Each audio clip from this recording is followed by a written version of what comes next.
Assalamualaikum para mahasiswa saya, mata kuliah Orientalisme dan Oksidentalisme, Fakultas Usuluddin, UIN Sunan Kalijaga.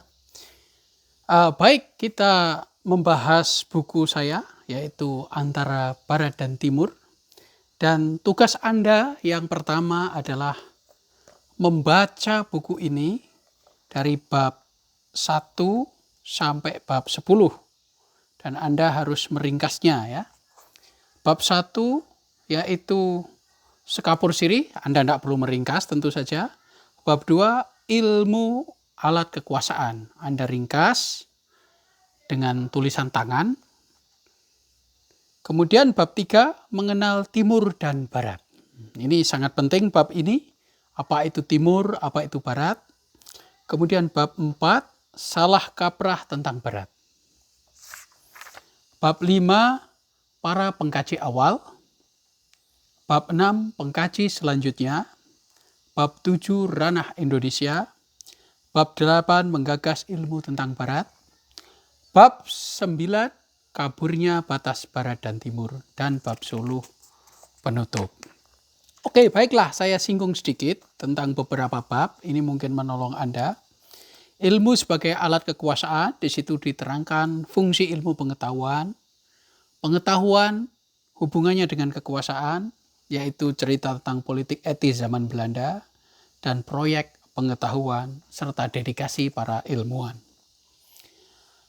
Bab 3, yaitu mengenal timur dan barat, Anda akan membaca tentang dominasi barat, pengertian ilmu ketimuran, yaitu apa yang disebut orientalisme, kajian para ahli timur, yaitu orang Belanda, Inggris, Prancis, Jerman, dan tentu saja Amerika. Pertemuan dan proyek. Proyek di sini adalah bagaimana orang Barat menggarap timur termasuk ilmu pengetahuannya.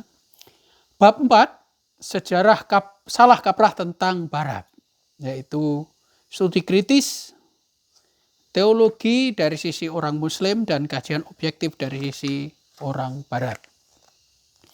Bab 5, para kaji awal, saya bercerita tentang ketertarikan orang Barat terhadap Timur, mulai dari Ignaz Goldziher, Joseph Sah, Theodor Noldeke, Richard Speil, dan lain-lain.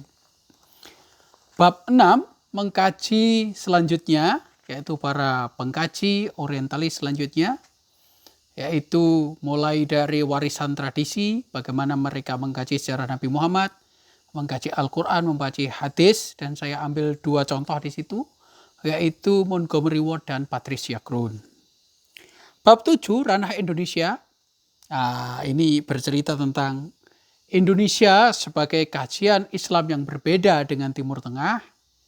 Saya memberi contoh beberapa, misalnya Clifford Kidd dan Benedict Anderson.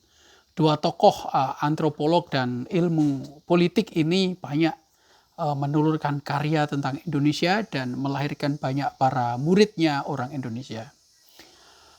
Selanjutnya bab 8 mengkaji ilmu tentang barat, yaitu wacana tentang kebaratan. Nah, di sini orang-orang timur merespons kajian tentang orientalisme. Saya ambil contoh misalnya Hasan Hanafi dari Mesir. Dia dibesarkan di Mesir dan kemudian bersekolah di Sorbonne, Paris, Prancis, dan Mukti Ali. Mukti Ali ini juga orang Indonesia, pernah menjadi Menteri Agama. Dia bersekolah di McGill University dan melahirkan ilmu yang disebut Oksidentalisme. Bab yang Anda perlu perhatikan adalah kaburnya batas barat dan timur, yaitu misalnya interaksi antara orang barat dan orang timur dalam bidang keilmuan.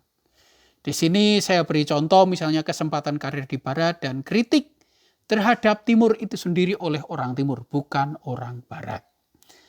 Saya kira itu yang perlu diringkas. Sampai jumpa di video berikutnya. Terima kasih atas perhatian Anda.